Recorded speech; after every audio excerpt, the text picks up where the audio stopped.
cette difficulté, ce travail. Et c'est souvent à partir d'archives que les documentaires sont faits. Mais je ne peux pas vous en dire tellement plus sur les stratégies du camarade Olivier Azam pour obtenir ces archives. Par contre, une fois qu'elles sont obtenues, pour quand il s'agit de les monter, de leur donner une signification, etc., c'est tout à fait différent. Voilà ce que je peux dire sur les archives. Si vous voulez que je vous parle d'autre chose. Ouais. En tous les cas, ce que je peux vous dire, c'est que on entendait là en venant les chants, le chant que vous avez entendu, Bread and Roses, qui est le leitmotiv de ce film, et qui était le leitmotiv du film précédent, c'est que le 1er janvier, c'était l'intronisation de Zoran Mamdani, le nouveau maire socialiste, entre guillemets, de New York, et qu'au cours de cette cérémonie, où il a juré, il a fait obligeance sur, non pas sur la Bible, mais sur le Coran, on a chanté Bread and Roses. Donc c'est très émouvant pour nous de voir que cette cérémonie optimiste était agrémentée avec ce chant, ce grand chant populaire qui est Bread and Roses. Voilà. Vous avez des questions? Vous voulez savoir d'autres trucs? Ouais. Ouais. Toujours un peu long. Oui, oui. Le monsieur. Merci. Salut. Moi, je voulais savoir si la jeune fille qui fait l'affiche, du coup, est-ce que tu l'as recontactée pour lui demander une autorisation ou quoi pour, Oui, bien sûr. pour savoir si elle ferait une affiche et Si. pour savoir qu'elle ferait l'affiche du film, Bien sûr. pour l'informer et qu'elle a si du coup qu'elle a été appelée sur voilà. Elle est ravie de cette histoire. Et on veut la faire venir, mais on est en train de discuter son. D'abord, on a eu beaucoup de mal à la retrouver, parce qu'on l'a filmée il y a 10 ans, dans ce parc de Plymouth Plantation, où on était rentré très très ironique, en bon français, méprisant de ce genre de zoo humain. Et puis on a été désarçonnés parce que c'est une façon qu'ont les Américains de faire de l'histoire en incarnant les choses comme ça, en déguisant. Et on est tombé sur d'excellents comédiens que sont ces figurants, excellents, et qui ont réponse à beaucoup de choses, comme on le voit avec le gars avec qui je parle, qui moi je suis au XVIIe siècle. Et elle est particulièrement géniale, cette femme Chenet est particulièrement géniale. Et évidemment, elle clôt exactement ce que nous voulons dire, tout en on reste près, bien sûr, des idées de Wardin. Hein, il y a nos idées, évidemment, on est d'accord. Mais l'idée de marier, enfin de joindre lutte de race et lutte de classe, c'était évidemment ce qu'on. Et ça, on n'a pas du tout fait exprès, quoi. Et là, on essaye de la faire venir à Paris prochainement. On est en train de voir ça avec elle. Mais elle est tout à fait. Elle incarne tout à fait quelque chose aujourd'hui. D'autant plus que ce qu'on appelle les Indiens, enfin les Premières Nations, comme on le voit, sont en train de prendre de la place. Hein. Aux États-Unis, ils étaient très affaiblis, très compromis aussi par moments. Et là, ils reprennent du poil de la bête et ils prennent de plus en plus leur place, ils revendiquent ce qu'on voit avec cette femme qui s'appelle Cooper, j'ai oublié son prénom, et qui fait partie du Zine Education Project. Et non, elle est absolument géniale. Oui. Et elle incarne un épisode, vous avez compris, inattendu ou méconnu de ces luttes où Amérindiens qui avaient réussi à garder des territoires ont hébergé des esclaves en fuite.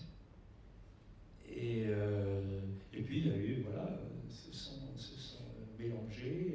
Et elle est le fruit de cette histoire-là, mais en mêlant ces revendications aux luttes sociales. C'était ça notre boulot. C'est que dans le film précédent, que vous pourrez voir, on a beaucoup insisté là-dessus, sur les luttes sociales aux États-Unis à la fin du 19e et 20e siècle. Ce qu'on voit là aussi dans le film, hein, c'est une lutte incroyable dans l'automobile. À peu près en même temps que pendant le Front populaire français, on avait à peu près la même chose aux États-Unis comme au monde. On aime bien insister là-dessus pour dire il y a bien sûr que l'histoire des États-Unis, c'est l'histoire de l'esclavage, c'est l'histoire de la destruction des Amérindiens. Tout ça est absolument vrai, mais c'est aussi, c'est aussi une terre de lutte sociale importante, puissante, ce qui n'est pas tellement présent dans l'imaginaire, dans l'idée que les Français se font de l'histoire américaine. Ce dont on est très content, c'est un peu notre trouvaille, c'est les abattoirs de Chicago, avec la construction des voitures. C'est une histoire vraie, hein, mais c'était tout à fait marginal. Comment Ford se retrouve aux abattoirs de Chicago, à voir comment, à partir d'un gros morceau, on fait des petits morceaux, et qui décide avec ses ingénieurs, à partir de petits morceaux, de construire des voitures. Voilà, ça mais vous l'avez aimé, Ford, non? Vous savez qu'aujourd'hui, ce qui est drôle, c'est que Ford, un militant antisémite acharné, ami d'Hitler, etc., et aux États-Unis, on ne connaît pas ça beaucoup. C'est quelque chose qui est assez méconnu. Parce que Ford s'est efforcé par des tas de stratégies, des fondations puissantes, et c'est un des premiers annonceurs aux États-Unis à faire oublier complètement ce passé chargé. Et les Américains, enfin, les États-Uniens ne savent pas beaucoup ce passé très lourd. Voilà, vous avez vu ce que c'est que America First. Et vous avez vu que ça commence à ne plus être le cas aux États-Unis depuis que Trump a décidé d'envahir le Venezuela. Tout son électorat qui a voté pour lui parce que c'est America First et on ne va plus faire de guerre en Irak ou en Afghanistan commence à être déçu. Ok. Puisque j'ai le micro, j'ai une deuxième question qu'on a déjà dû peut-être te poser. Zine a écrit l'histoire populaire des États-Unis, mais du coup Noiriel a écrit l'histoire populaire de France. Est-ce que c'est un projet ou pas pour le mettre en documentaire? Oh oui, on a envie. Mais c'est vrai qu'à chaque fois on nous dit mais il n'y a pas l'équivalent en français, mais on répond mais si. Il y a Noiriel, il y a un travail qui est assez comparable. Hein. Peut-être pas construit de la même façon, mais c'est tout à fait comparable. Oui, il y a du boulot. Hein. Il y a du boulot, mais oui, il y a du boulot. Et ce serait moins coûteux, c'est moins. Oui, d'autres questions? Je voulais faire une petite remarque concernant le générique. Oui. Bonjour, merci Bonjour. pour votre travail. Oui, petite remarque pour le générique. Vous mentionnez que le livre a été édité par les éditions Agone. Oui. Mais vous avez quand même omis de nommer celui qui l'a traduit. abandonner toujours quelque chose, vous savez. Oui. Bah, c'est dommage. C'est vous. C'est vous le traducteur? Ah, pas du tout. Non, il s'appelle D'accord. Frédéric Coteau. Oui, c'est ça, d'accord. Voilà, vous voyez, on a des reproches, c'est formidable. Il y a beaucoup d'autres oublis, hein. Beaucoup d'autres oublis. Non, mais c'est vrai, on devrait nommer tout le monde. Oui. Je voulais juste dire que j'étais très surprise et que je ne connaissais pas le fait qu'il y avait des groupes nazis aux États-Unis avant la guerre, justement.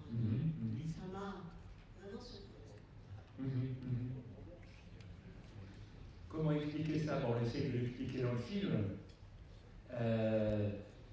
Il y a des oublis. On n'a pas seulement oublié le nom du traducteur du livre de Howard Zinn. On a oublié dans la montée du nazisme dans les années 30 la participation et la présence de la famille Bush. Ça, c'est un oubli quand même un peu plus considérable. Mais effectivement, bah oui, c'était tentant le nazisme. C'était une solution. Comme aujourd'hui, l'extrême droite est une solution pour beaucoup de gens, beaucoup de Françaises et de Français pensent que c'est la solution. Voilà, ça a tenté. Il y a un élément qu'on met en avant pour évoquer cette montée du nazisme. Heureusement, ou malheureusement, comme on voudra bloquer,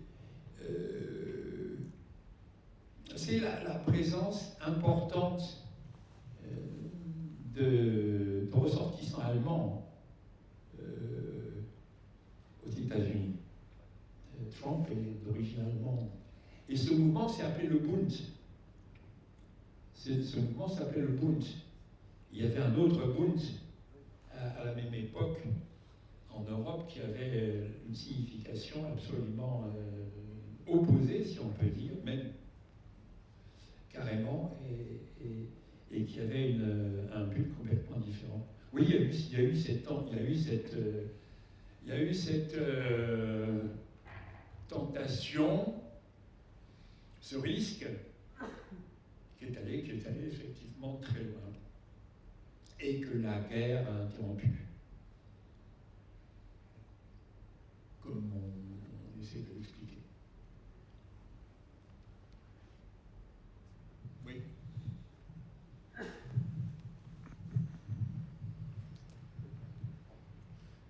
Bonsoir, merci pour ce documentaire, un véritable extrait de l'histoire qui nous intéresse tous. Et on a beaucoup de lacunes, même en France. Par exemple, les véritables motivations de l'intervention américaine dans la Deuxième Guerre mondiale.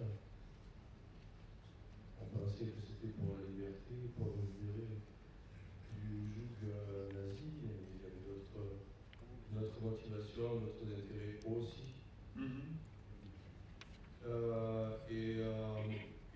Une question, est-ce qu'on pourra avoir, alors je ne suis pas très assidu sur le site, là-bas si j'y suis. C'est un tort. Oui, je sais.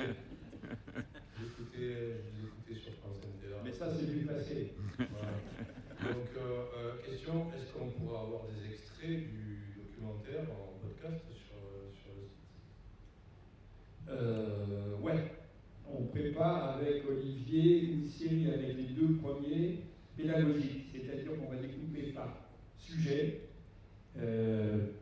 pour les enseignants qui veulent travailler sujet par sujet. Par exemple, l'affaire de Scottsboro Boys, on a beaucoup travaillé là-dessus. Et par exemple, ça constitue. Voilà, on va découper en séquence et ce sera en suivi. Et puis on aura beaucoup moins de difficultés pour utiliser des archives, parce qu'on parlait d'archives tout à l'heure, j'ai oublié de dire que les archives pour le cinéma, c'est très compliqué. Il y a des règles, il y a des droits, alors que sur le net, c'est un peu la jungle, et on peut utiliser d'autres archives. Mais on prévoit ça. Mais aussi, on prévoit une troisième partie. on travaille sur une troisième partie qui porte beaucoup plus sur Hiroshima, la suite, et puis la guerre du Pacifique, que les Français connaissent moins bien. Et sur la prise de conscience de Howard Zinn lui-même, qui jusqu'à Hiroshima avait compris certaines choses, mais pas toutes, et qui se réjouissait. Hein. Il s'est réjoui, comme beaucoup d'Américains, du bombardement d'Hiroshima. La guerre est finie et on a gagné. Et puis après, pour ceux qui auraient des états d'âme, c'est un mal nécessaire. Hein, c'était les trois trucs. Et il est revenu, il s'est marié, il s'est revenu. Et puis, il y a eu le GI's Bill, c'est-à-dire une loi qui permettait aux vétérans, entre guillemets, c'est-à-dire des jeunes mecs qui revenaient, de rentrer directement à l'université, soit en histoire ou en droit. Et lui, il a profité, il a fait histoire. Et donc, il a fait des études, c'est comme ça qu'il est devenu historien, grâce à... C'était quoi votre question? Est-ce qu'on pourra profiter de réécouter certains extraits du documentaire en podcast? Je vais vous dire en son, si vous appelez podcast, on ne sait plus ce que vous appelez en podcast. On ne sait pas si vous voulez dire du son, vous voulez dire du son. Oui, du son. Hein? Ah, uniquement le son. En audio. Oui, si vous voulez, mais c'est non, l'image. Question. Je vous ferai remarquer que si vous allez sur le site, là-bas, si j'y suis, j'ai reçu Howard Zinn la première fois, nous avons reçu Howard Zinn la première fois en 2003, lors de la publication en français du livre de Zinn, traduit par M. Coton, chez Agone. Et, pardon? C'est très... Non, vous avez raison, je plaisante. Permettez. Allô? La traduction, c'est aussi un travail. Mais bien sûr, c'est un travail. Je pense que vous êtes traducteur. Hein? Non, mais vous avez bien raison. Oui. Voilà, je lis, c'est grâce à lui que j'ai lu... Oui, mais je plaisantais. Excusez-moi. Voilà. Donc, vous avez... Je l'ai reçu pour la première fois en 2003. Sur France Inter, ça a été vraiment un coup de foudre amical parce qu'il était très sympa, très séduisant, le père Zinn. Et là, vous avez une série d'émissions audio, si vous aimez l'audio, sur le site de la base si j'y suis, à condition d'y aller. C'est les archives et c'est gratuit. Vous avez 5000 émissions classées, pas classées, non, enfin à peu près classées, auxquelles vous pouvez accéder gratuitement sur le site de la base si j'y suis, grâce à l'existence de ce site que certains d'entre vous financent à hauteur de 3 € par mois, parfois 5 € par mois pour les plus généreux. C'est ça qui fait que ça existe et que vous allez pouvoir, en rentrant tout à l'heure, aller sur là-bas.org et réécouter les émissions que nous avions faites à l'époque en audio, puisque vous aimez l'audio. Vous avez raison. Ouais. Moi, je voulais vous dire que le film est très intéressant. Mais c'est un bon documentaire. Merci. Qui effectivement retrace au niveau d'Amérique, mais c'est vrai que ça peut se passer au niveau. Actuellement, on est mondialisé, donc au niveau mondial, toutes ces luttes auxquelles on a arrivé, certains pays comme l'Europe, du socialiser les choses. Mais le problème, c'est que ce documentaire permettrait effectivement aux citoyens colombiens là, de comment l'avenir va se créer, parce que avec ce qui se passe aujourd'hui avec l'histoire des Américains, des Russes, des Chinois, je pense qu'on est dans un contexte où effectivement les nouvelles générations ont tant conscience du danger qu'on peut avoir pour l'avenir. C'est pas certain. Je ne suis pas si certain que ça. Vous savez, je suis grand-père. J'ai 6 petites filles et elles sont tout à fait, et un petit-fils, ils sont tout à fait conscients des réalités, qui savent ce qui les attend, qui pensent au climat, par exemple, qui inquiète beaucoup cette jeunesse, qui est loin d'être indifférente et qui se préoccupe tout à fait de ce qui se passe. Est-ce que, vous avez sans doute raison, c'est que effectivement les références culturelles des gens de notre génération, j'ai l'impression qu'à 20 ans près, vous êtes plus jeune que moi, oui, mais toutes les références culturelles qui sont les nôtres ne sont plus tout à fait les mêmes et de moins en moins les mêmes que celles de ces enfants. Par contre, effectivement, ce qui se passe actuellement, c'est que toute la culture et la politique issue de la Deuxième Guerre mondiale, au niveau du droit international, par exemple, est de plus en plus bafouée et détruite.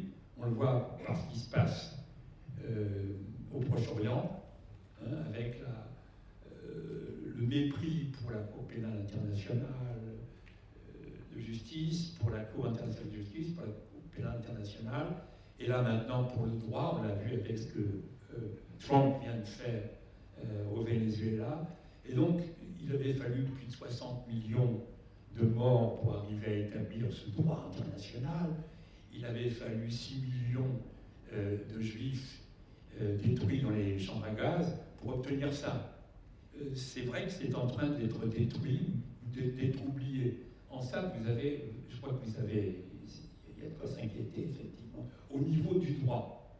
Au niveau du droit, c'est-à-dire que, on pourrait dire, là, pour faire une petite formule, c'est-à-dire que on est plus dans le droit de la force aujourd'hui que dans la force du droit. Au lendemain de la deuxième année, quand même, c'était l'idée de la force du droit. Vous savez que les juges et les membres de la Cour pénale internationale sont interdits de carte de crédit. Je ne sais pas si vous savez ça à travers le monde. Il y a des pressions sur ces gens-là, personnellement, dans leur vie privée, de la part de forces un peu obscures et qui marquent un mépris pour le droit, pour cette dernière, cette ultime digue qui est en train, effectivement, de plier, d'être atteinte, d'être mise en cause. Mais ça, c'est pas dans le film. Enfin, c'est pas encore dans le film. Oui, excusez-moi, je suis obligée de partir avant la fin. Daniel, vous savez à quel point, en édition, je me bats pour la reconnaissance de l'histoire. Mais c'est vrai qu'en voyant ce film que j'ai trouvé admirable, je me suis dit que j'ai trouvé extrêmement naïf Howard Zinn. Pendant très longtemps, il a été très naïf et pas lucide. Il a été naïf. Naïf, oui. Et pas lucide sur les manipulations. Pas lucide. Pas lucide. Ah, pas lucide, ok. Sur les manipulations qui sont à l'œuvre partout, sur les êtres humains, parce qu'au fond, c'est la politique qui a mené aux catastrophes, et non pas les peuples. Les peuples eux-mêmes sont sous pression. Et il faut le prendre surtout aux jeunes générations, à travers des films comme celui-là, l'esprit critique et la lucidité. Parce que depuis la préhistoire, toute l'histoire humaine, c'est la même. Et celle qu'on trouve ici, on la trouve ailleurs. C'est bien de flageller les États-Unis, mais il faut flageller l'être humain depuis sa racine, parce que l'être humain est à la fois bon et mauvais. Le bien et le mal se mêlent sans arrêt, ils se mêlent en nous. On a cru pendant 70 ans que la guerre allait être éliminée parce qu'en Europe on n'en avait plus, mais c'est une grande illusion. Et voilà, je crois que ça peut être le point de départ d'une réflexion dans ce sens, et qui s'élargisse au monde. Merci, Voilà. merci beaucoup. Merci beaucoup. D'autres questions? Vous avez d'autres questions? Merci. Bonsoir. Je voulais vous demander, c'est un film quand même qui est vraiment vu de la France. Est-ce qu'il est diffusé aux États-Unis? Oui. Et comment réagissent les... Le précédent On a fait du précédent une version américaine qui circule actuellement avec succès aux États-Unis, dans les circuits universitaires et à travers Zine Education Project, dont je ne sais pas si vous avez compris ce que c'est, on s'est évoqué. C'est une histoire assez belle. Vers la fin de sa vie, Howard Zinn a vu arriver un jour un gars qui lui a dit « Écoute, tu ne me reconnais pas, je suis un de tes anciens élèves. Et voilà, j'ai fait beaucoup de fric, j'ai fait beaucoup d'argent, et je voudrais faire quelque chose, je voudrais créer un site ou une institution qui permette d'accéder à ton travail d'historien. » Et c'est ainsi qu'est né le Zine Education Project, qui est un site qui est à la disposition des enseignants. Celui que vous voyez, Julian Hipkins, avec ses élèves. Vous voyez, à un moment, il va venir d'ailleurs, il va être à Paris, il vient nous voir à Paris avec sa femme. Prochainement, on est ravis de voir ce gars-là parce qu'il fait partie vraiment de ces gens qu'on aime, comme les deux dames du petit musée de Scottsboro. Vous savez, ces deux dames qui défendent ce qui est absolument admirable. Qu'est-ce que vous disiez? C'était quoi votre question? Par rapport à la diffusion aux États-Unis. Oui, donc le premier film est diffusé aux États-Unis. On a fait une version américaine, ce qui n'a pas été une mince affaire, pour traduire ces commentaires qui sont dans un français assez franchouillard. Mais cette version circule avec succès, et c'est en partie comme ça qu'on a financé celui-là. Et pour l'instant, il n'est pas censuré. Donc avec celui-là, on va faire à nouveau une version américaine. On a des bons échos, les gens sont contents. Vous savez, c'est pas... le bouquin de Zinn en 1980 a été un choc. Bon, on a peut-être un peu exagéré, les éditeurs ont peut-être un peu exagéré le choc, mais je crois que ça a été considérable. Chomsky a dit, c'est le livre qui a permis aux Américains de prendre conscience un peu de leur histoire, etc. Tout ce qu'on veut faire, c'est simplement contribuer à ce que les Français, qui sont, nous autres Français, sommes très tributaires des États-Unis, de la culture américaine, on est très très influencés depuis très longtemps par ça. Le chanteur français le plus populaire s'appelle Jean Vacances, Johnny Hallyday. Il a fallu même qu'on dise Hallyday pour qu'il sache bien le prononcer. Donc c'est dire l'influence, l'imprégnation de la culture américaine. Les Américains ont inventé le soft power, ce qu'ils appellent le soft power, c'est-à-dire toute cette domination par la douceur, par les images des GIs qui offrent des bas aux filles. Mais mes sœurs racontent toujours qu'elles ont eu des bas offerts par les GIs à la Libération. Tout ce côté-là qui passe aussi par l'art, par la peinture, etc. Les Américains sont très costauds pour tout ça. Parfois à bon escient, hein. Tout n'est pas... mais Hollywood, c'est pas rien quand même. Hein. La propagande par le rêve, etc., c'est pas rien. Donc notre idée, c'est de contribuer à mettre ça en cause. C'est tout, on n'est pas... C'est jamais que jamais que des images qui bougent sur un écran. Hein. Mais c'est ça notre idée, de contribuer à ça. On n'est pas les premiers, mais c'est une modeste et géniale contribution à ce regard. Ça va, j'ai répondu. J'ai une bonne note? Oui, ça va. Well, d'autres...